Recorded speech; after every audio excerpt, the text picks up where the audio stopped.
What are we actually working with energetically at the moment? So by the time this podcast release, we're going to have the Saturn-Neptune conjunct on February 20th, which is associated with the rise and fall of like communist and totalitarian governments and regimes because of the outer world being so crazy and having all of these old things we used to hold on to for security, we can't hold on to anymore.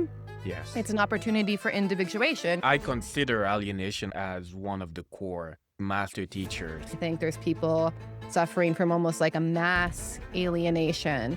And it's all alienation from their true self. That's this kind of crisis of meaning that we're going through. We need people who can stay really centered when things get crazy and don't get pulled into the chaos so much and can really focus on what they're here to do and what their purpose is, because ultimately we're birthing a new world. Do you think there's hope?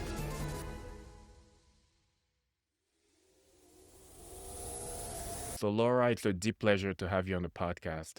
Welcome. Yeah, thank you for having me. I'm looking forward. Yeah. I want to start with, you are an evolutionary astrologer. And I want to start with your take on where this end of, I want not just this end of the 2020s is bringing us, maybe just this 2026. I just want to have your take on like, where is energy going? And what is your feel of everything that is happening right now? I know it's a big question. Oh, it's huge. Yeah. But I just want to have a little feel of like, what are we actually working with energetically at the moment? At the very least, the big themes that come for you. Yeah, I mean, well, all of the outer planets, Pluto, Uranus, Neptune, are going to be in new signs for good, which means a new era in human history. And, that sounds all nice on paper, but Yeah. it's going to be rocky to get there because I think a lot of old systems will have to collapse and die.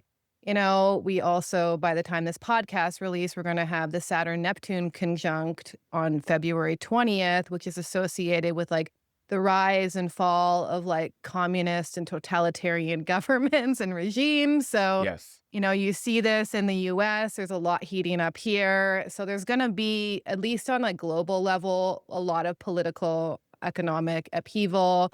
This also lines into historically, I don't know if you heard of the concept of the fourth turning. Like we're now nearing the end of the fourth turning, which is a crisis stage, which will ultimately lead to a resolution in about, I think, 2033, he said-ish. So, the next 8 years or so are going to be rocky as we transition. And in many ways, like we have this technological revolution via AI, changing the way we communicate, changing the way that we even connect with one another, understand reality. But then we also have these political systems which are failing and people are just losing hope in like both sides of the political spectrum, honestly. Yes. So we have and this Pluto and Aquarius energy is one of revolution and one of rebellion. So you see a lot of that on both sides of the spectrum. I like to focus more on the psychospiritual level because that's the level that we can actually change through our consciousness. So I think, because of the outer world being so crazy and, having kind of like all of these old things we used to hold on to for security, we can't hold on to anymore. Yes. It's an opportunity for individuation, which leads to your work, shadow work, looking the way that we project on the world, because my view is similar to Carl Jung's, that all of the chaos we see in the world is a reflection of unintegrated shadow material coming to surface, and then we project it onto a scapegoat. So you see this on the left side or the right side. That's just massive, polarization, which is really just a bunch of shadow projections. Like they actually have a lot to learn from each other in that sense. So I think it's going to heat up. If you're comfortable with chaos, like what I like to say is like, if you grew up in a home where it was like a little bit chaotic or you went through trauma and you healed that in yourself, like now is your time to shine because we need people who can stay really centered when things get crazy and like don't get pulled into the chaos so much and can really focus on, what they're here to do and what their purpose is. Because ultimately we're birthing a new world. So we can either be seeds for that new world, or we can just like, fight with the shadows on the wall and like get angry at the things that are falling apart and get stressed out. So it does take kind of a little bit of withdrawal. Doesn't mean you have to avoid like noticing what's going on in the world, but like we came here to seed the next cycle. So we can either be seeds of that next cycle and creatively actualize in a way that we can help bring the world we want to see, or we can focus on the dying world and just constantly fight each other, which I think a lot of people are tired of, at least in my kind of circle. Yeah. There are so I love this answer, and there are also so many things that you brought to the table that I hope we can just dissect a little bit more for the I want to say astrology noobs, just like me, because I'm an astrology noob. And I love it also, by the way. And the other thing is you mentioned the fourth turning. For somebody who hears that for the first time, maybe just mentioning the main um key points about it. What is it Yeah. really about?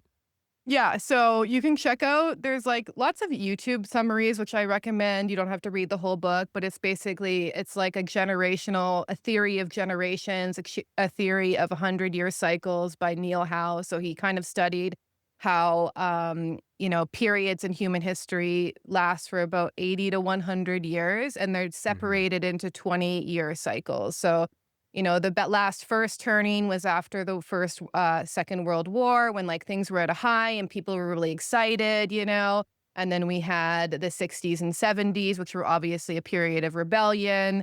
And then, me as a millennial, when I grew up, we had the unraveling when things started falling apart. And now we're in the fourth turning, which is really like when things start to really collapse, like the systems start to collapse. So basically, it's just a theory that history works in 100-year cycles, right? And so we're in Yeah. an epoch that began after World War II and that will last until the early 2030s. And then it will be a whole new turning, a whole new 100-year cycle. So we really are entering a whole new era in human history. And it's interesting because the astrology lines up perfectly. These historians who talk about the fourth turning, they're not even referring to the astrology, although they do acknowledge that we have this concept of linear time in the West where we just go up and up and up or down and down and down. But really, history works in cycles. Like we're not Hmm. constantly going through a boom. We go through summer, spring, fall, winter, or spring, summer, fall, winter. And we're basically in the winter phase of this civilization. So we don't know what it's going to be, but we do know that it is going to be a whole new era that we're seeding. We can have Yeah. some idea based on the technological revolution that's happening, I think. It's interesting that the last time we had a Saturn-Neptune conjunction, which is 33 years ago, it was the commercialization of mass media via television.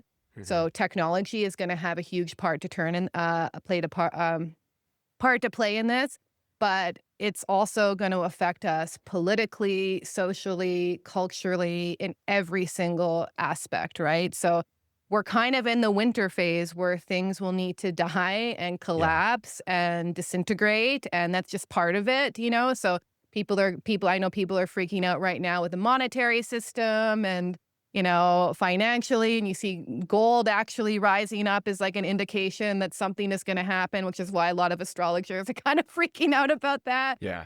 So I personally think something big will happen economically.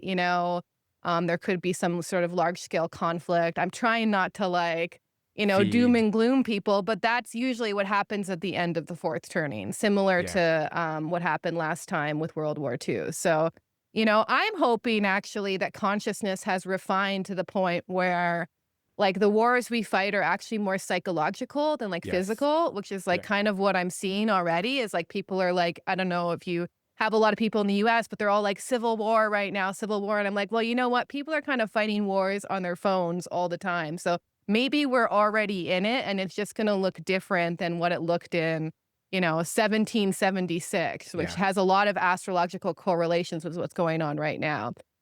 So the whole idea is that we're in the winter phase. So things have to die, things have to be destroyed. And the fourth turning agrees with that.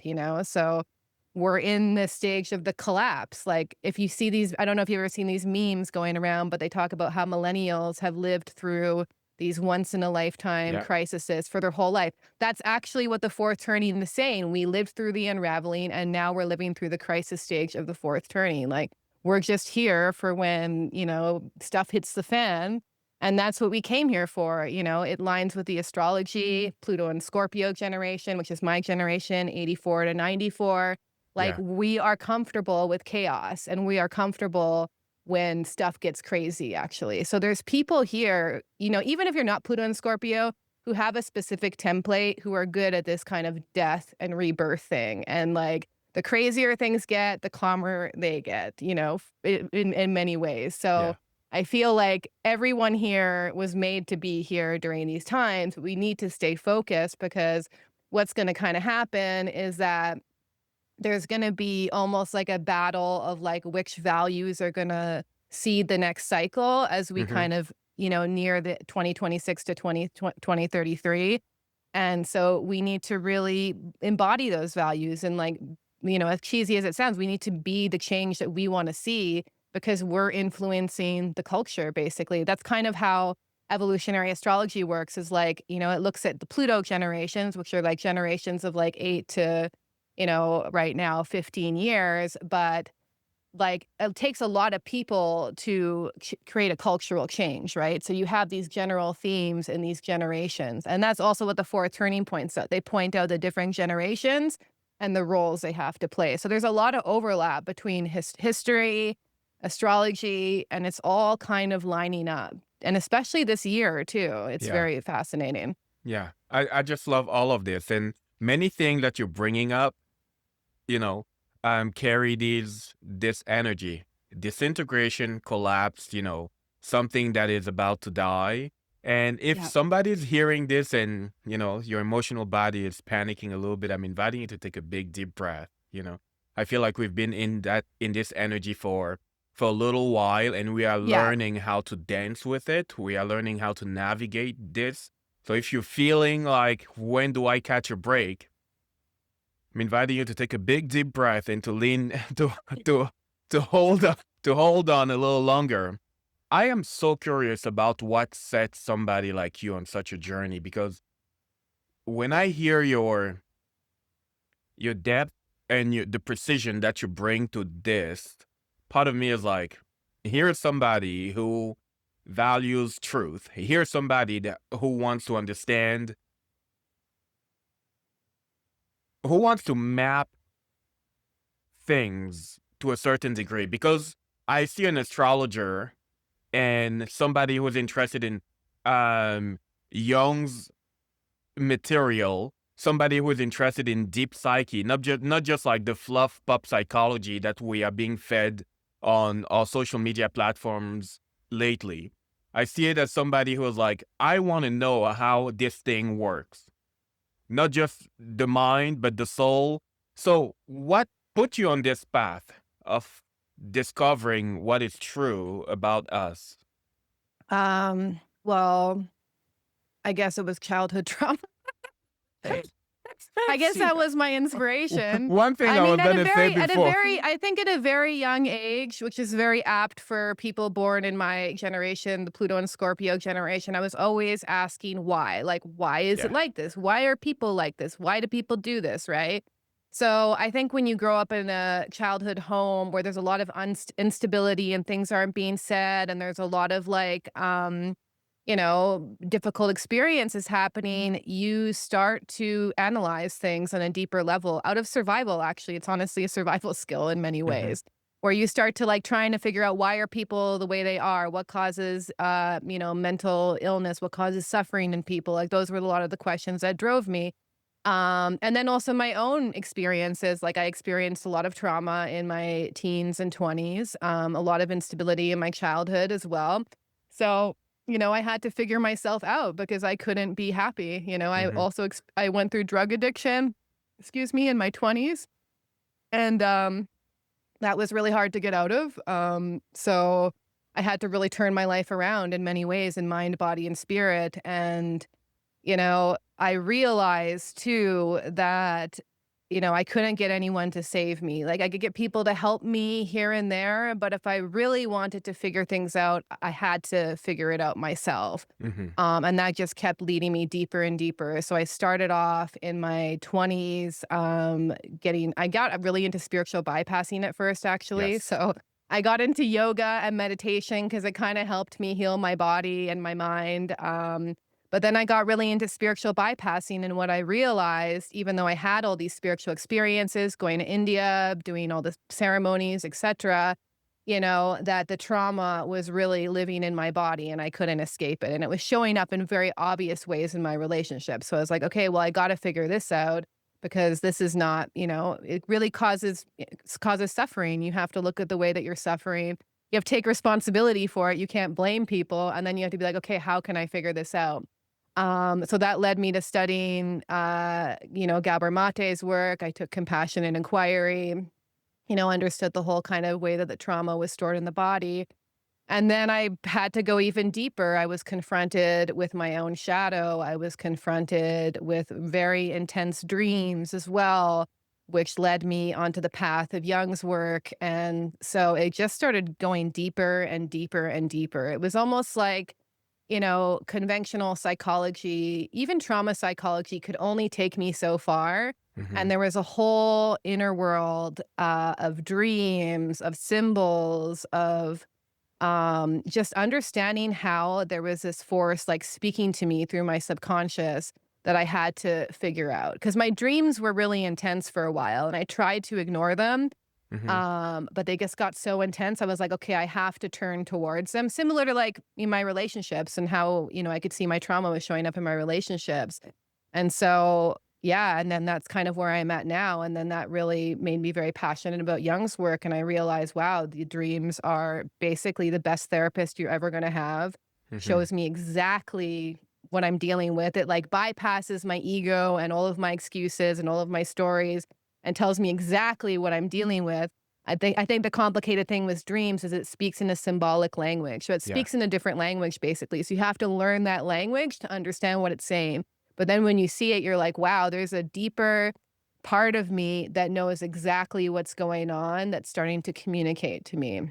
Yeah. So that's kind of what led me to what I'm doing now. And then just wanting to genuinely help people. I think that we are in a psycho-spiritual crisis in many ways. A lot of people have lost meaning, all the old ways that we used to find meaning through some sort of collective, religion have kind of lost their charge for people. And most of all, people want some sort of direct experience of some sort of transpersonal or higher power. They don't want to outsource that to people. So I think we're in a very huge potential psycho-spiritual shift. Not everyone's gonna be part of it, but I think this aspect of individuation and understanding, that the divine or God has a specific way and almost path for you, but you have to understand yourself to know what that path is. Yeah. And so a lot of the people that we work with are asking that question, like, who am I? What am I here for? And they can only find that by going deep within, actually. Like, they can't be told that. Not going to find it on Twitter. And they're not going to find it on Instagram. They could only find it within themselves. Yeah. I love this. You mentioned something about your childhood that piqued my curiosity. When you mentioned I've lived in a home where it felt like there were too many things left unsaid. Yeah.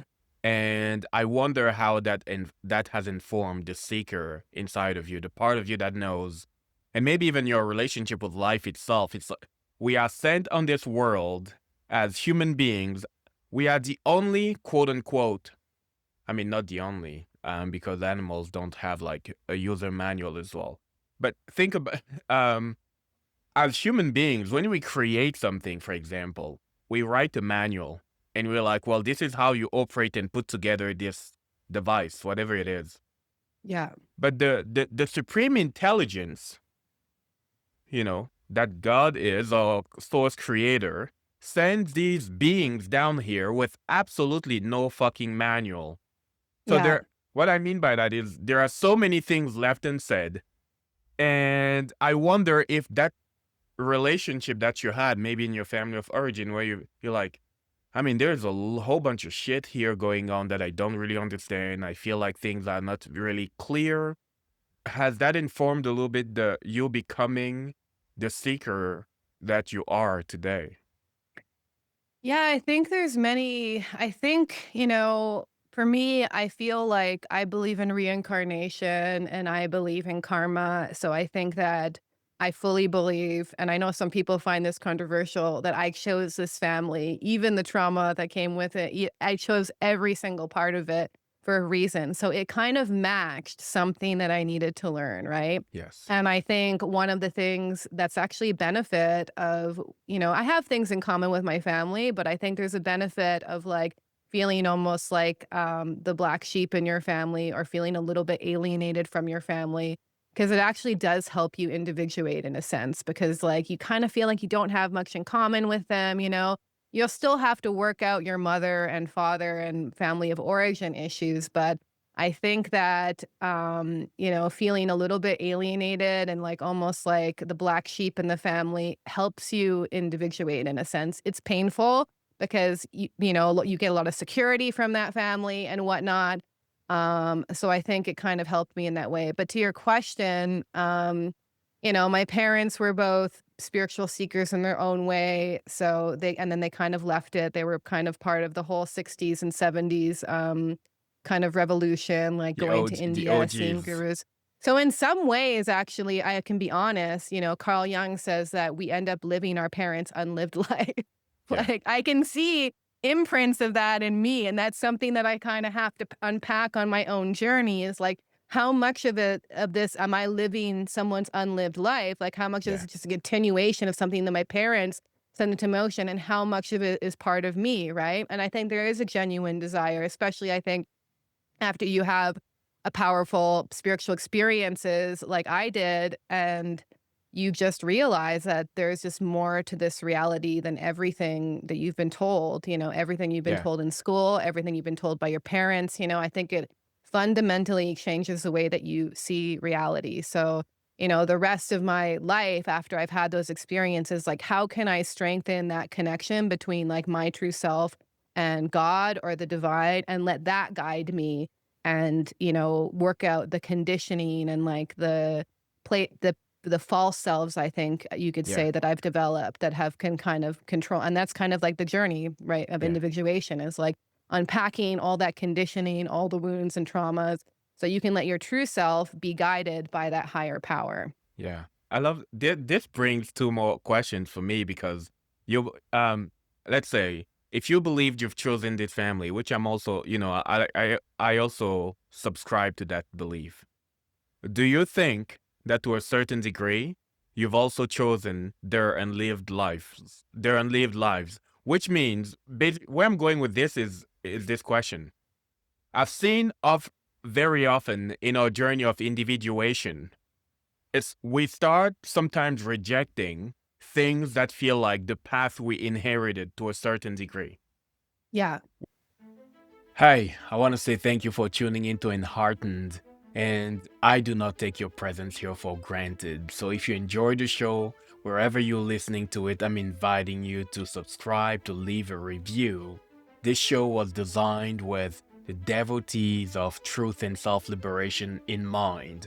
And something else that I created and that I wrote with that in mind is my book, Scars of Gold. I truly believe that you cannot liberate yourself without meeting your shadow, without reconciling with it, and without also becoming a devotee of bringing out of the shadow the brightness, the light we were conditioned to repress. We call that the golden shadow. So this book is packed with practices that will support you in resolving the inner conflict and reconciling with the aspects of you that you've been conditioned to reject so that you can live the life you came here to live. So I'm inviting you to check that out. You can go on scarsofgold.com. The book is available wherever you buy your books on online retailers, Amazon, in libraries. Wherever you buy books, you should be able to find Scars of Gold. Thank you for being here. Thank you for tuning into the podcast. And I'll back to the show. When I look at my own path right now, my parents were dreamers. My mom wanted to be a writer, a journalist, and stuff like that. She never did that. She became Oh, a French interesting. teacher. Breaking news, I wrote a book. We continue. My dad wanted to be this kind of like singer and whatever. He never did. But I have a sister. She lives in Montreal, and she has a few songs that she's created and all of that. Basically, where I'm going with this is we have a knee-jerk reaction the moment we awake. We're like, okay, I don't want to have anything to do with what I perceive as an inheritance of the path of somebody else. But could it be Yeah. that individuating is also realizing maybe I chose this imprint to be a path of like an ingredient in the recipe that I need to become who I came here to be? What are your thoughts on that? Yeah, I think it's exactly. I think it's a good point, like Carl Jung, it's very interesting, the unlived life of the parents. Your mom wanted to be a writer, you become a writer. That's like perfect match, right? Mm, So it's kind of interesting. I think like for me, I have to just really unpack and have that connection to myself within, my true self within, and know that I'm not doing it for approval, even yeah. subtle, like subconsciously, we do seek our parents' approval in some way or validation from the world. Like, if Yes. I'm not doing it for anything outside of me, any sort of approval, validation, wanting to be seen, and it's really coming from a true place inside of me, a true place of inspiration, I can trust that. So there will be overlap, right? Because if you Yeah. incarnate into that family, it kind of gives you the perfect setup, right? Like, even with me, I'm a very creative person. One of the things that I got from my family is my dad was also very artistic, didn't make anything of it, again, this unlived life, right? But I was encouraged creatively to like try things out. So I have no issue like writing something or posting it or like, I have no issue creating things and putting them out of the world because of that setup. So I think it's a little bit of both, but in order to distinguish, is it coming from, some sort of childhood wound around wanting to be seen? We have to be really clear where it's coming from, right? Yeah. And I think also, with individuation, it's not necessarily like what we do, it's who we are. And then that has many different expressions. Like you could do anything, you could be a singer, whatever, making music or writing or doing whatever, but you're doing it from that place of authenticity within. I think that's what I'm kind of going for, but it Yeah. does take unpacking. Like, I think you have to, I was thinking today, and I was gonna like write something about it, but I was like, people would get triggered by it, so I didn't want to get into that right away. But the easiest way to tell what your shadow is, I think, is look at the things that you don't like about your mom and your dad, and then the things that you Yes. maybe do like too, right? Because they're the clearest part of your shadow. And then you can look into your partner too if you're in a relationship. But Yeah. there's so much shadow work to do with your parents, and it's just endless. It seems like it Yeah. never ends, right? So, Yes. especially around the holidays when you go visit them and you see it very clearly, you're like, wow, okay, and Yeah. it's such a confrontation. And there's positive things in that, and there's things that are hard to swallow in that, and I think even in the things that are hard to swallow, even in the difficult aspects, once you start to work on accepting those aspects within yourself and working with them, you have more conscious control over how they express themselves. Like for a Yes. lot of us and our parents who maybe haven't done a lot of inner work, their shadow is very unconscious and it just expresses itself in very compulsive ways, right? But Yeah. through self reflection and seeing those parts that they hold within ourselves, we can actually decide how we want to channel that. Yeah. I wonder, on this point, you mentioned feeling so alienated growing up. I wonder what are the aspects of you that made you feel like an alien growing up and probably made your relationship with your family of origin more challenging that now you proudly wear, you proudly accept, or are there any that you still have a hard time being at peace with? So basically, are you at peace with being an alien to a certain degree at the moment right now? It's funny because I used to say, like, growing up that I was an alien. I think there's many aspects of it. One of it, I think, is universal to human experience is that as children, we start, with this unconscious connection to God, to self.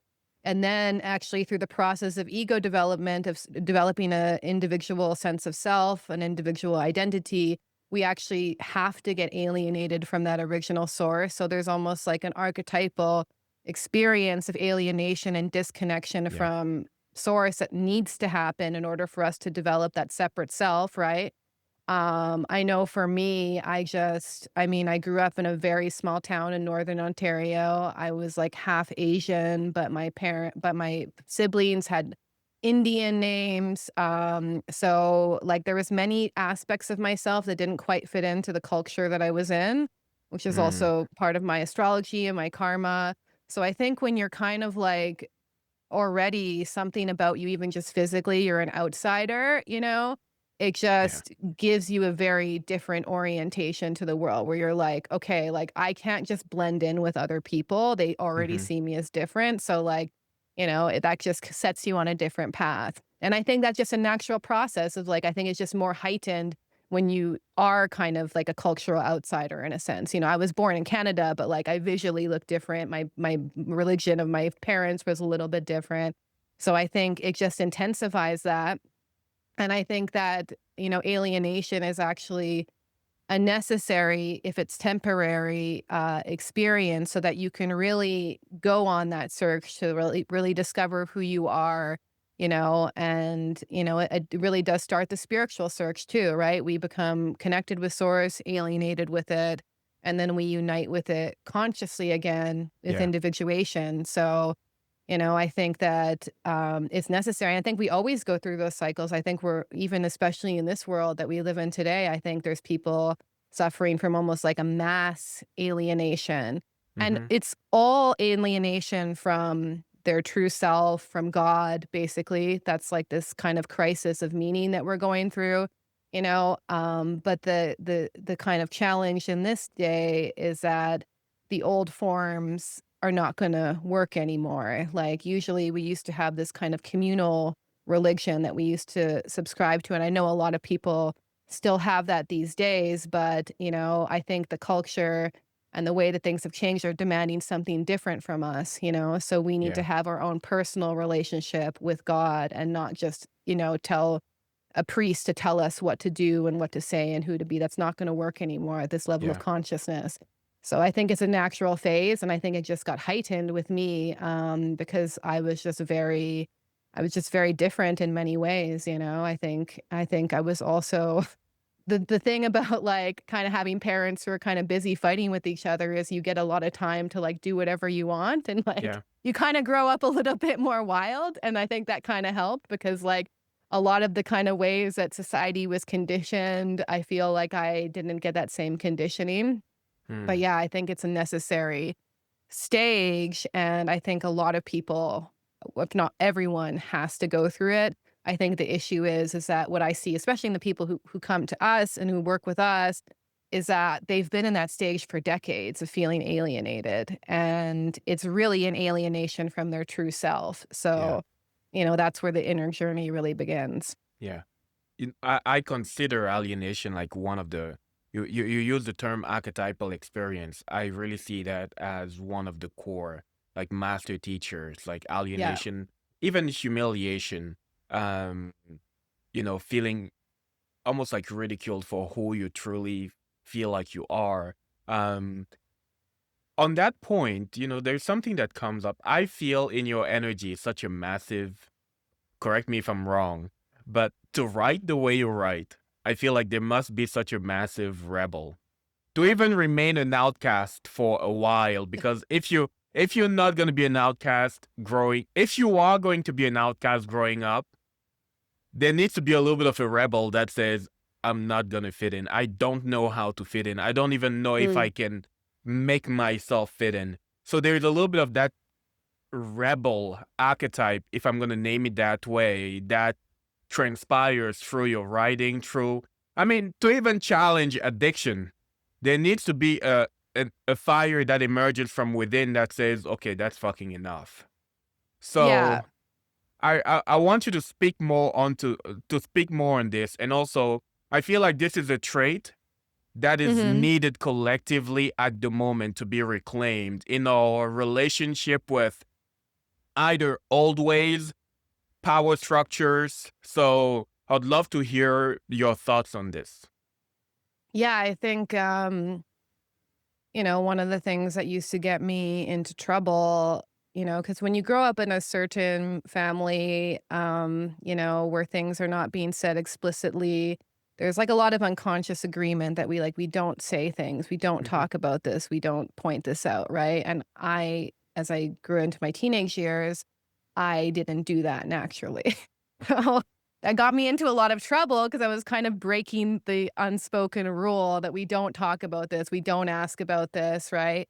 So that definitely be got I think that's a core personality trait, and it's not necessarily I'm trying to be rebellious, I just I say things as I see them very directly a lot of the time, Hmm. especially, in my writing. There's also little things astrologically that kind of point that out. So it's just also my own nature is like I feel like I just was put into that family to kind of say the things that weren't being said. And then that just carried over to almost every aspect of my life, to be honest. It's like I would rather hear the really uncomfortable truth than be lied to.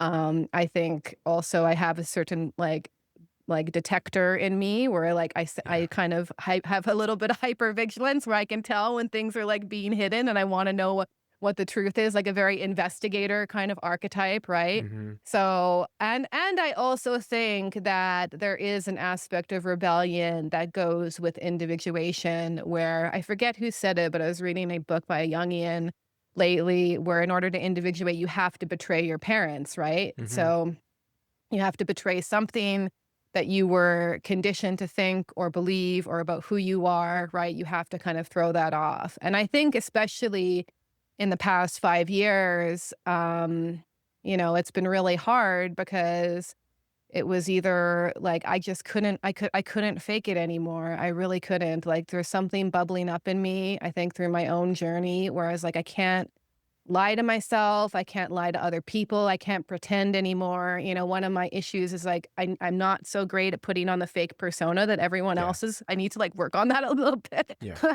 So like, this kind of fake persona that a lot of people put on, this fake mask, like I'm not so good at doing. I could actually Yeah. use to develop a functional one a little bit more just so that I can Mhm. like get along in the world, right? So for me, I it's feel like you're just being very specific at the moment. yeah. What do you mean? Very specific in terms of like the last 5 years and what has happened and how Yeah. that may have created division within your own family. Yeah, exactly, exactly, and just with my own friend group, and I can see even looking back, I don't know, I always look on my Facebook, like look back to like do shadow work and to see where I've been. I can see that even years back, like 10 years ago, I started questioning things that are starting to unravel now. And I was getting in trouble with it. Like, and a lot of the time, I don't even realize that you're not allowed to like say that. Like, Yeah. I feel like there's all these unspoken social rules about like, this is what's politically correct. And it's always changing with time, especially, in Canada and Yeah. America.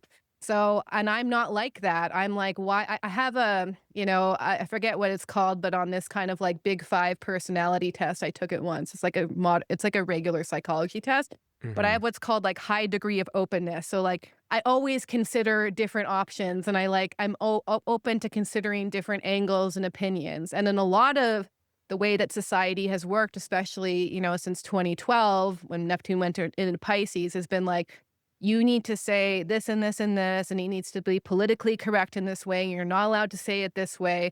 And that fundamentally, like my personality, I can't vibe with it. I can't even remember all those rules sometimes, Yeah. Yeah. Like, so I think that like as kind of like there was almost like a lot of political and social control clamping down on people, I just started to connect to a part of myself that was almost inherently rebellious and didn't care more, and that caused a lot of friction. Yeah. So, a lot of the times, I will say things that people find upsetting, and I'm not meaning to, like, be upsetting or whatever. Even talking about the shadow, I realized, like, people just get inherently triggered when you mention Absolutely. it. And like you even 100%. like that's why even the thing about your parents, like I'm like, I don't want to get into that right now. I just have a part that's wiser. It's like I don't have time for this right now. But there's things that I find interesting and fascinating about the human psyche and just the way that we operate that a lot of people find uncomfortable. So it's almost like the way that I am goes against some of the status quo in society. And people find that to be rebellious, but I like for me, it's just my own nature, you know? Yeah. There are two things that are coming up for me. One is also the first one is a question. The second one is an observation. So the first one is, do you wish that people cared more the way you do care? Because you Like about the stuff that I'm into? know about truth. Mm, What I mean by that is you wanting to name the things that are under the blanket. yeah, I don't see it as wanting to be rebellious. It's just like, what the hell is that? yeah, Has anybody else seen? Anybody else cares? Like, what is that? Are we just gonna pretend it's not in a room? Like, why are we doing this? What happens if we? Personally, I see it as caring. Now yeah, I know it's yes. challenging to look at. I'm so aware of that. Um, so I'm wondering, are you being rebellious, or do you just care more about the truth or the energy that we are really dealing with? I guess, there's an aspect of rebellion, but and also could it be that there's an aspect of like deeply giving a shit, like truly Yeah, for giving a sure. shit? Yeah, yeah, yeah, for sure.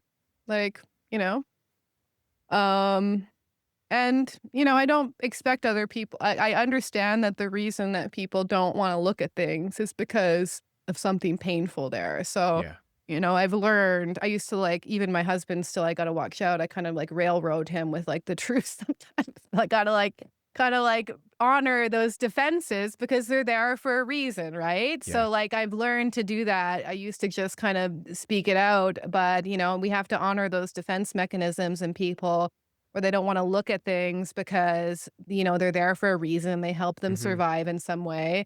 It's usually because there's something painful underneath, right? So you have Yeah. to kind of honor that way that they've protected themselves against pain, right? Yes. And really, I think the challenge also of anyone who works with people in like a counseling or coaching or therapeutic context is like you have to make them realize that themselves, and that's the Yeah. hardest part, right? So you have to, like you can plant seeds and point it out, but if you're doing that, if you're pointing it out from, like, an energy of, like, "I need them to see this," or Yeah. you want them to agree, it's probably not gonna land. You have to, come from your true self and just give things without expecting them to hear or listen or change their mind, and then hopefully, something will seep through. It may not be immediately, it could not even be till years from now. You Mm. never know. But I think that's the only way that you can reach people is like, I think that a lot of most people in the world are very defended against pain and they have a lot of adaptations to their personality and a lot of defense mechanisms that they use to cover up pain. I think even just intellectualization and mentally justifying things is like the most popular one these days, where like people have a mental reason for why they do anything. So I think you kind of have to honor that that's where people are at, but I do think that the truth spoken from your true self has a power to it to Yeah. those who are open to it, and that's what I try to communicate in my writing is make sure that I'm coming from that place within myself, and when I do, people will resonate with it or, some people who are open to it will resonate with it. I love that. I love that. In the conversation that we had about you mentioning, I'm not even sure if I want to dive into the parental stuff. Here's the collective observation that I'm having right now. I mean, I've had that for a long time, but I feel like it's being heightened so much more. It's this kind of like hopelessness that people are having to face when it comes to power structure. The Yeah, hopelessness with either the left or the right, or conservatives, liberals, and also with power in general, or power structures, human power yeah, structures in general. I feel like they mirror tremendously the default relationships that people may have had with like caregivers growing up, where there is, so it's like without wanting to look into these things, life is basically saying, bro, I need you to, I actually need you to individuate. We need humanity as a whole to Yeah. individuate at the moment. Do you see some of these parallels, and are there any specific ones that you want to point out? Yeah, I mean, our mother and father issues get projected on the mother and father of the government. That's really how it comes down Yeah. to, you know? There's a lot of people with father issues projected onto Trump. There's a lot of people with mother issues who also projected on, Kamala or whoever is the female leader, or even just the government in general. Like, we want the government to take care of us, or we're upset that the government isn't taking care of us the Yeah. same way we got upset at our parents. So I think that's very clear in the world. There's a lot of people who have issues with what they call the patriarchy and men in general, which is rising up. You can see just this battle between the masculine and feminine, the male and the female coming up. And, this has like thousands of years of history. But I think fundamentally, your relationship with power. Like, I think also, if you look at it from the evolutionary astrology perspective, political power or, money, fame, having, power in politics, that's actually just the first level of power. True Mm-hmm. power is actually spiritual power, soul power. Spiritual power is the ultimate power, ultimately. It doesn't mean that can't be corrupted too. But, when we're getting upset at these kind of like 3D forms of power, we're really just outsourcing our power to these figures, right? Like, in my Yeah. view, even I don't know if you looked into David Hawkins' work, he talks about the map of consciousness. A lot of Mm-hmm. politicians are like, there's no one from like a very high level of consciousness who's going to decide to be a politician, basically. Like, Mm. it's like a very dirty game to get involved in. So when we just rail on against these systems, it really is like battling the shadows on the wall in many ways. I'm not saying, don't have your opinion. If you want to get involved, get involved. But, I was also involved in a lot of activism in the I guess, the early 2010s and before that, and a lot of it was coming from my own issues too, of wanting to be a savior to people in the way that I wish I had been saved, and did it really make a change, like, going to these protests and marching? To be honest, not really. So I Mm. feel like I've been more effective in the world by really, unpacking all of those wounds that were driving me, and then when I did, like, it was very interesting. As I healed myself, what I cared about in the world fundamentally changed too. Like, I didn't so much feel like I had to just like rescue or save people or do these things. Like, it just completely did a 180 in many ways and kind of returned to closer to what I feel like I was as a child, like just wanting to creatively express myself. So, I know it's hard in these times because people, I mean, what Jung would call what's happening now is like, not only are people, there's a lot of collective shadow material that hasn't been looked at that's now being projected onto the other side or the government or whatever, but people are being possessed by like an archetype or like an egregore, I guess you could call it, like a Yeah. psychic energy, right? So we Mm-hmm. get like infected by these social movements and political movements, right? And the cure for that is actually to find our true self so that we can relate to these larger forces without being taken over by them. So I think that's like this kind of sovereignty that an individuation offers you, is that you're less and less going to just follow along with these movements. Like, you can see them, you can relate to them, maybe you can even agree with them, but you won't be taken over by them and lose yourself. Jung even talked about how the individual loses its morality or its individual consciousness when it's in a group or in a mass, Yeah. right? So Yeah. we have a lot of mass movements going on, and when you're in that mass movement, you're allowed to think a certain way, you're allowed to speak a certain way, but if you step outside of that, people are like, "Oh no, you're an enemy," right? So Yes. we have to really be very wary of these mass movements in many ways, because I think that especially with Pluto and Aquarius, like, we do see a lot of like almost like, it's almost like these collectivist dynamics and, Yeah, almost like this kind of cult-like thinking in these hive minds. Tribalism is a word that I'm absolutely. thinking of, actually, this tribalism, right? And as you know, like in a tribe, actually, individuals are punished because if you stand out, like, okay, that's not good for the tribe. We need you to come be part of this collective energy. So I think that it's hard because a lot of the reasons why we join these groups or movements is because we're looking for security in them that we didn't get from our parents. We're looking for validation from them we didn't get from our parents. From That's why belonging, people for join like belonging. cults, for example.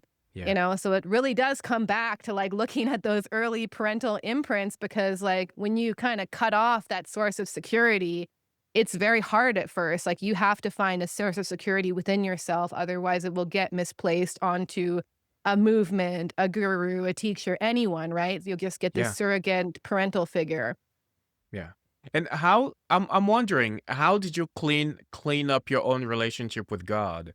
Because I feel like at a certain level, individuation requires that we build the direct access to the divine. It's like, Yeah. and maybe it's because I don't know, growing up you had parents that were already spiritually inclined, so maybe there was more of that freedom for you to even explore.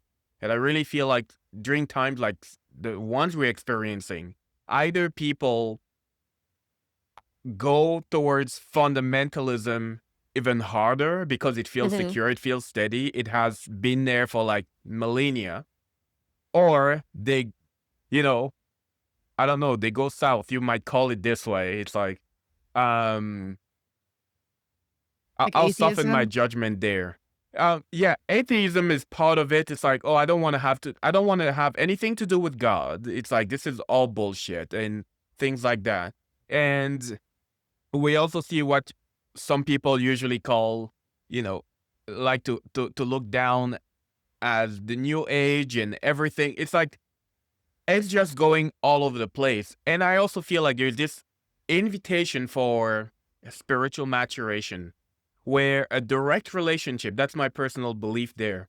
I feel like a direct bridge, direct relationship between you and God that does not necessarily require a broker.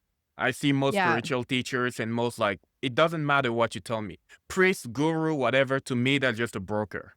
Like Yeah. somebody that plays the role of like, almost like a real estate agent. Hmm. Hmm. So, yeah, I feel like there's an invitation to close the gap.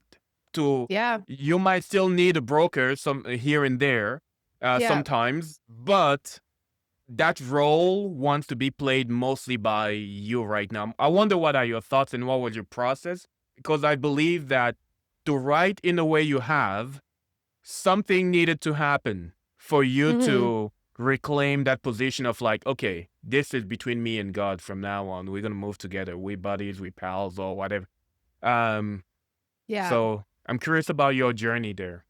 Yeah, so I mean, my parents never used the term God, interestingly. They were kind of like involved in they had a guru in the 70s, but then they kind of like converted to like a yuppie lifestyle and kind of like we had the iconography all over the house and stuff, but we didn't have we had a meditation room or whatever, but I wasn't like being introduced to it by them. Yeah, But for me, it was just meditation. Like I got really into meditation. I think I honestly at first used it as a bit of a spiritual bypass. I was like yeah, meditating for hours a day and I loved it. I felt amazing. And there was a couple experiences. The first at a meditation retreat where I had just this experience of complete peace and I realized that everything I was looking for in relationships I actually had within myself. So that just changed everything. And then I went to India seeking more of those experiences. And I think the most life changing experience I had was when I was meditating at this ashram that I was going to. And it was very archetypal because I went into this meditation room feeling the most guilty, the most shameful, the most upset with myself, the most like down, to the point where I didn't even want to enter the meditation room. mm, And I just got hit with like divine grace, like this energy that basically felt like I was no matter how much I think I had done wrong, that I was unconditionally loved. It felt like being instantly forgiven for Yeah. everything I thought was wrong with me, Yeah. and that it was probably the most powerful spiritual experience I've had in my life, and it just rained down on me, and then, something in me just switched, in that moment where I was like, this is really real, and this is very powerful, and there is something out there more powerful than my ego self. And I could see also how that I was under a trance of my own shame and unworthiness, Yeah. and I think these kind of experiences, they may not like last forever, meaning like whatever state of consciousness that was, I'm not like in that forever, but it kind of opens the whole like arena of like what's possible, and it changes Yeah. your orientation to life. So,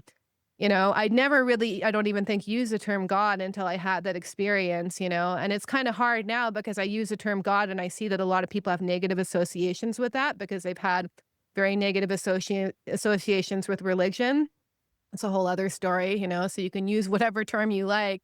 But I Yeah. think these powerful spiritual experiences have really informed almost everything I've done since then. And I've realized, okay, there is a higher power. It's very present. It's very interesting too, I find, which is something I'm learning about recently, how it really comes to get you in the moments of like your deepest alienation and shame. There's some direct relationship between these powerful spiritual experiences and the darkness. So there's Yeah. like a direct correlation between that. I mean, they call it the dark night of the soul, but it was very interesting how it came to me in this most like shameful, feeling unworthy state. So that's what really changed my orientation, and I realized that, in spite of people sometimes finding that word difficult, I think that we do need to find our own personal relationship with God. I find it very interesting that Jung said that religion is meant to protect people from the direct experience of God. And I feel like the reason that he said that is because it's very overwhelming and terrifying for Yes. people. Like, people just think, "Oh, a spiritual experience could be amazing," but, you could actually get sent into a psychosis, and, like, it cannot turn out well because when things open up, it also brings up a lot of material to surface. Not coincidentally, after I had that spiritual experience, I had a lot of my trauma just come to the surface in a Yeah. very profound way. It was more suppressed before. So, I feel like, a lot of people kind of joining on the fundamentalist religion train. I've noticed that too, but it's actually, and I think it provides them community. I want to point out that there's many positive points that I can completely acknowledge: community, structure, anything that teaches humility too can be Yeah. very important for the spiritual path. But it is still meant to be like the priest tells you what to do, and then that's where you do it, right? Like, you're not getting those directions directly from God, which I think honestly is a tricky path because, as you see with the New Age, and we have like this kind of like spiritual inflation or narcissism where like I Yeah. am God and I create everything, and right, it's like almost the other extreme, right? Mm-hmm. So, I think this path is not for everyone. I really feel that way, but anyone can do it, but it's not for everyone Yeah. in a sense. So I think at a certain point in life, if you don't want to go down a road that I've gone down, like joining like a conventional religion will work for you. Or even with me, I was actually part of a Tibetan Buddhist community where we meditated together, right? So I Yeah. think these kind of structures work. In one sense, they provide you with a sense of community, structure, hopefully practice, humility, spiritual values. But on the other side of the coin, I've seen a lot of cult dynamics of like, you're not allowed to do anything outside this religion, and like, Yeah. this or that stuff, which to me, I would never be able to go along with. So it's just not been my kind of thing. But I think that really, the truth is that we always had a direct relationship with God as children. We may have forgotten it, but we always had it, right? We're just looking to recover it again. Yeah. And we don't need someone outside of us to give it back to us. It's always there, but we just have it underneath all these layers. Yeah. I just want to acknowledge how I don't know, the depth, maybe how personal it was, that experience of receiving grace, of just like almost like the reset button of on all the things that you've been shaming yourself for, that you felt shameful about. Yeah. And my theory is that an experience of such depth of compassion informs your body, your psyche, your nervous system, your shadow that, oh, the compassion needed to now integrate this stuff that we didn't know how to live with is available. To some Yeah. degree, she has learned to taste it. So let's bring it up so that she can be done with it for good. That's how I'm interpreting these things, because sometimes I feel I've seen I have a similar experience. I've had a similar experience of like this moment of grace, and then a few weeks after, part of me just like, all right, bro, now you have developed the capacity to meet this part of you, and I want you to Mhm. meet it now. So let's go. Yeah. Um, Yeah. yeah. And I have a feeling that collectively we are at that threshold, that there Mm. are more and more people that are remembering that, okay, I'm actually gonna have to sit down and to love the parts of me I've been convinced were unlovable if I'm gonna make it through this specific threshold at the moment. Yeah, and that's a darkness has a purpose, right? And, like, I think that the light illuminates everything that we've kept hidden. That's one thing I think that, sometimes spiritual teachers don't talk about enough is that, it's almost like I work with this model called psychosynthesis, which has, like, different layers of the unconscious, right? So there's, like, a higher unconscious, which is, like, the transpersonal, the spiritual experiences, and there's a lower unconscious of childhood trauma, right? So when we have Yeah. experience from the higher unconscious, it actually illuminates the childhood traumas, the stuff in the lower unconscious. So it happens for a reason. But, I think the thing that we need more of these days is a right container for people to unpack those things that happened because, I don't know if you looked into like Stalinist Grof's work. He talks about spiritual emergencies where basically like people kind of go off the rails from these Mhm. spiritual experiences. Happens normally also or regularly in people who do like medicine journeys and stuff. Yeah. So, you can, and even for me, like I was not functional in the world for a few days after I had these experiences. I was definitely like somewhere else. I was Yeah. there, but like, it Yeah. was, Like transient a little bit. yeah, I was just in a very different state of consciousness that I don't, like, one of the things I thought to myself was like, I don't think I can be in the world like this and like not very functional, right? Yeah. So I think we do need the right kind of containers and support for that. And also trusting that like we don't have those experiences unless we're ready to handle them at the same time, right? Like, Yeah. so and being able to integrate that, I think the issue is that when we have those spiritual experience, they feel so good.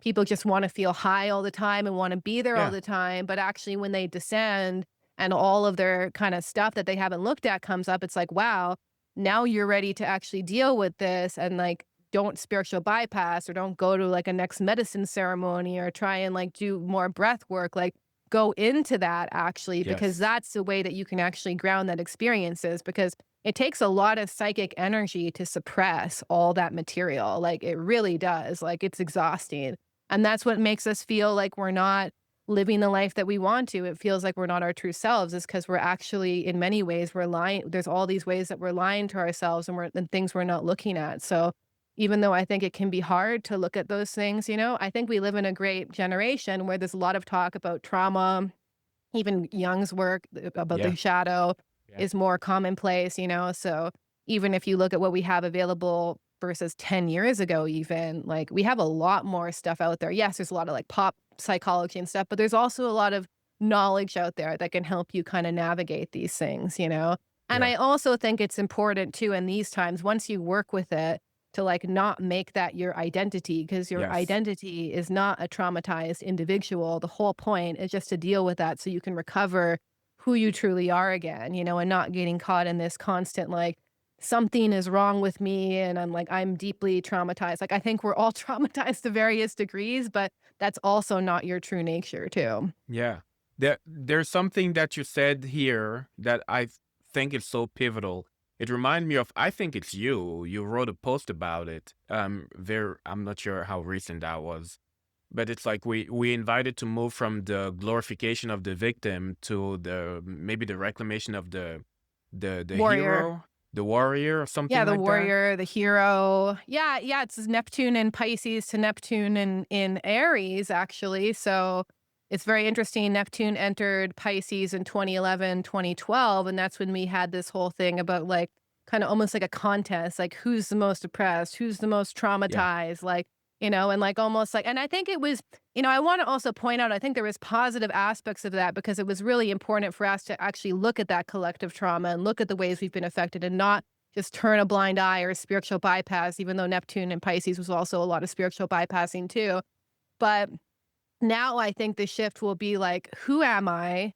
What am I here for? It's more on this like individual identity. It's almost like, Mm-hmm. we need to, especially I did this myself, is like, I feel like when you get into like meditation or yoga or spirituality, you can try and dissolve the ego prematurely before you've actually built a healthy one. And then you don't even know who you are. Right. So Yeah. I think that a lot of people are going to having more questions of like, who am I really? What do I stand for? What makes me uniquely me?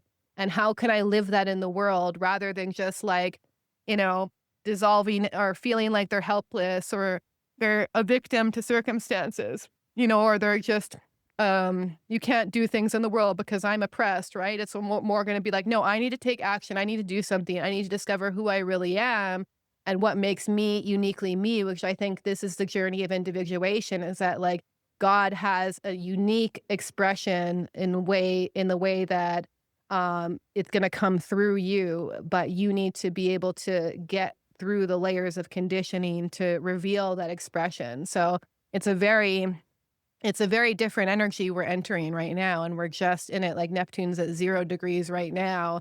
So it's going to be, a cycle that we're going to go through. But it's really, and it's also about just the warrior energy. Like you're going to notice too, I even noticed this already. I mean, it's been happening the past 5 years. People be more willing to be a little bit more combative or even argumentative or like Yeah. stand up for themselves. That's going to be kind of the spirit of the times that we're entering, where people are kind of tired of like just kind of pretending to get along and keeping the peace and kind of this Pisces energy. Let's all just get along in unity. And there's going to be a little bit more kind of battles on a 3D level as we kind of work this out. But on a psychospiritual level, it's going to be like, who am I? What am I here for? What makes me uniquely me? Do I have the courage to live that out in the world? Yeah. Rather than saying, oh, I can't do this because of my trauma or the way that I've been victimized. Like, yes, you need to work through that for sure if it's affecting you. But there's this real fearless expression that's going to come forward, which I think we need right now. Actually, we need people who are ready to like take action. Yeah. I feel what I'm hearing you say right now is almost like a prescription for these times, like the year that is ahead of us, which was gonna be a question of mine. So I feel like you anticipated the question. So I Yeah. love that very much. The name of the issue is Enheartened, and when I was thinking about the journey, I wanted something that symbolizes at the same time the ascension and the descension, like the enlightenment and the endarkenment. And I see the heart as this intersection. And the principle behind the show is every upgrade in your life is going to invite you to bring back into your heart an aspect of yourself you don't know how to love yet.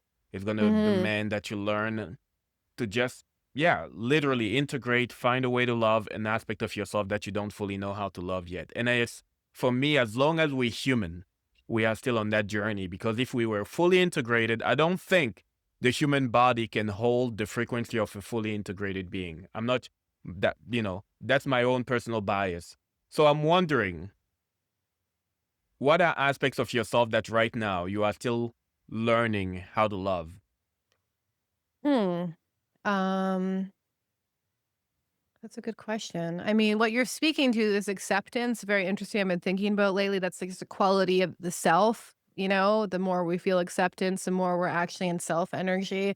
But let me think. I definitely still have this quality of like wanting to save people, which I'm Yeah, still working on. Especially when they're people like close to me. So I yeah, have to, it's kind of like number one, just this ongoing journey of accepting, of leaving people in their own suffering, yeah, of also accepting that I do that and accepting the way that it actually takes me off course and doesn't actually help them into my disadvantage, and it's more just accepting that I can't do that for people, I have to, it's very hard because in these times, I'm sure many people listening, like you will see a lot of people around you very deeply suffering. And there's a Yeah. desire, especially when you gain some sort of insight yourself, or you want to help them, or you want to change them, or you want to, do everything for them or whatever. But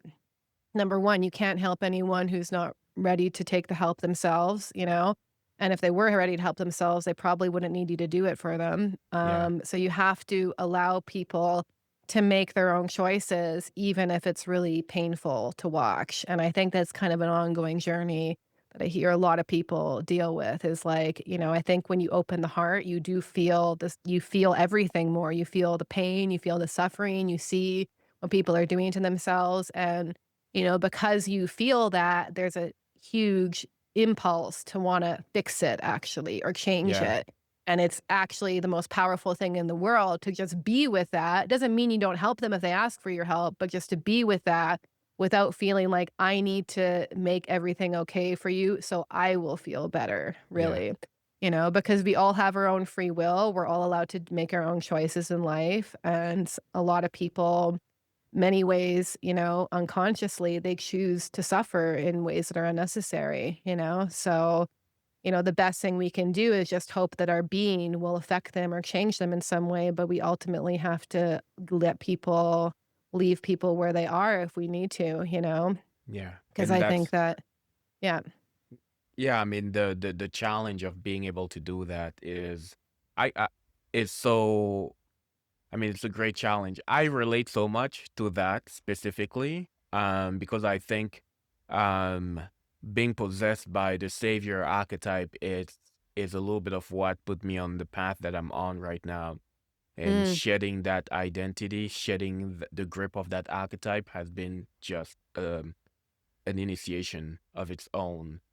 Yeah, So, and then yeah, who wanted to be saved? Is like, you probably are trying to save a part of yourself, right? absolutely. So, I think that's where the work goes to is, like, this ongoing journey of, like, it just gets deeper and deeper and deeper, like, I feel like when you're on this path, like, there's no end to it, especially individuation, it just gets deeper and deeper and deeper and more profound and more almost like a fantasy novel almost. Yeah, Sometimes it feels like, because it's like you never, Carl Jung talks about this concept of like circambulation, where like you kind of spiral around the same thing again and again and again, understanding it from different vantage points. So it's not like this linear road of like A to B, like I had this issue and now I'm healed it. You actually just keep spiraling around it and yeah, understanding it from different layers and different levels of consciousness. And it's usually the kind of same themes that we're unraveling. So, and I think this is going to be a huge thing too, especially I don't think it's going to be easy, the transition. But if you did grow up in a difficult childhood environment, you have an advantage because you're used to dealing with craziness. So I think yeah, that a lot of people who've done a lot of inner work on themselves, they're being called to actually rise up and maybe like, it doesn't mean you have to do anything particular in the world, but just your being and the way that you are in the world is going to help kind of calm almost the collective nervous system and like yeah, pain body that's going on. We just need people who are able to kind of stay grounded and in their true self in these times, because like don't underestimate just how much being that person actually just changes the world. Like you sometimes don't even need to do anything. Like the best thing yeah, is just your presence or your energy, right? yeah, So I think a lot of us, everything we've gone through and all the difficult things we've gone through and all the healing we've had to do was literally happening for precisely these times. I love it. So will I be an love it so interesting much. wild Yeah. ride.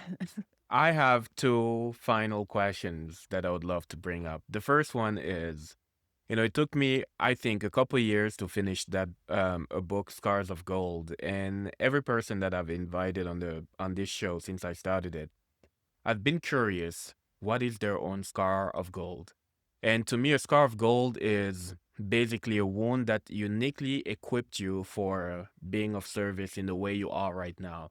It's like when you look back at it, you're like, oh yeah, I wouldn't be able to serve the way I'm serving right now if I didn't receive this sacred wound. So, Hmm. what is that for you? And if somebody is dealing with the same kind of like imprint, emotional injury right now, what would you want to say to them? Um, what is it particularly? I mean, there's a lot there.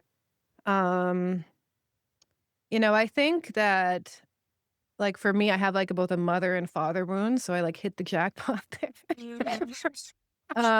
So but I realized, actually, I've been reflecting on this. I'm gonna write about it on Substack eventually, but, I noticed that there's this unique archetype, right? When you have neither the guidance and structure of the father or the nurturing of the mother, where you end up as an orphan, actually. Not Yes. literally, but psychospiritually, psychologically, spiritually, Yeah. you're an orphan. Like, you're left to fend for yourself in many ways. Yeah. And if you look at all the fairy tales like Harry Potter and all these different, the Ugly Duckling, even there's all these different fairy tales across time that begin with this orphan archetype, right?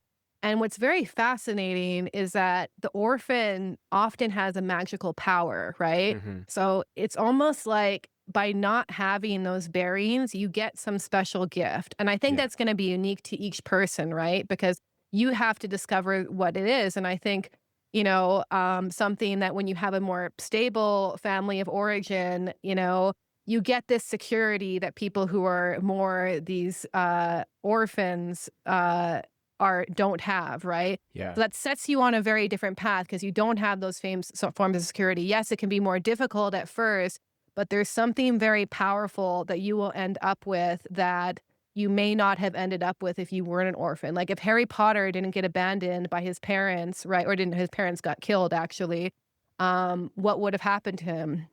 He probably wouldn't have ended up doing the things he's doing. So Yeah. I think there's something very powerful that basically sets you on the path probably to individuation in some way that you will discover from that. And I think for me, I mean, it's hard to say, but there's just so many aspects of it.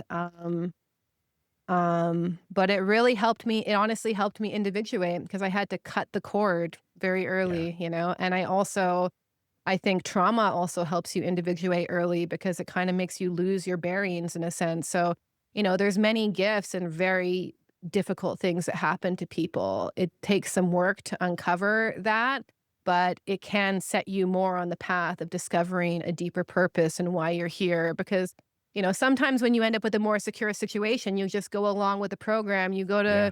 school and then you do exactly what your parents told you to do. You join the family business, right? And then you don't have that midlife crisis until like, your 40s. But then when something gets cut very young, it's almost like you're in no man's land, you're alienated, you're disconnected very early. So either that can end up, getting trapped in the underworld or it can set you on a path of healing. So, I think that's really what happened to me is I really got set on this deeper search through being initiated, through getting that cord cut, through that trauma. And ultimately, it reintroduced me to God. So the ultimate gift was like, okay, now I had this deep spiritual search that happened because of it that completely changed my orientation to life. So nothing I'm doing now in the psychospiritual work I'm doing, even the astrology or whatever, would have ever happened if these terrible things didn't happen to me. So I see this is absolutely necessary. And I think I know I had to go through it. And it led me to basically living a life that's very meaningful now. Like, who knows what I would have been doing if things would have been a little bit better or easier for me. So Yeah. I was able to kind of break off that conditioning and find something that really suited who I really am as a person and to be very fulfilled with it. Like, I think that's the biggest gift of all is like doing something that you love doing. It comes naturally to you, as your work and being able to help people is like, that's amazing. Like, and it just happened because of these terrible things that happened. So I Yeah. think that it led me to my purpose ultimately, and it made me not rely on anything outside of me except for my connection to God. Doesn't mean my relationships aren't valuable, but I realized that that was the thing that would sustain me. So Yeah. cut off the umbilical cord and then like reconnected it where it was supposed to be. Yeah. From spiritual orphan to spiritual to sovereign human. We're gonna That's what I'm perceiving. And also, when you started speaking about the orphan, the Hmm. giddiness in your energy, it was palpable. So there's definitely a heartfelt connection there that I could tell as I saw you just speak about that. So I just want to honor that and acknowledge it. And I want to also open the floor to just anything you think we could have touched. Is there anything you think we could have touched that we didn't nearly approach enough? And yeah, the last one would just be I want people to connect to your writing. I want people to connect to the things that you're putting out there. And I think it's when you say the people that work with us, I suppose you mentioned you meant you and your husband. But Yes. yeah. So what comes up for you at the moment? I think we covered a lot, just to let people know that I do think times will be rocky. It's pretty clear, but Do you think there's there's hope? of course I do. Of Yeah, course. I think that this is I a love very that. powerful this is probably the most powerful time in human history to be alive right now, at least recent human history. There's been other big moments, but there's a big shift happening and we need people to kind of see the new era. So we underestimate how important it is to be alive right now. And I do think there's hope. I think Yes. it's similar to how like when you see people go through almost like a rock bottom in their life and you're like, this could be good for them. That's Yeah. kind of how I see with like that's happening in the world. Like, okay, maybe things will get a little crazy, but sometimes they need to get a little bit crazy for there to be a change to happen. So for sure.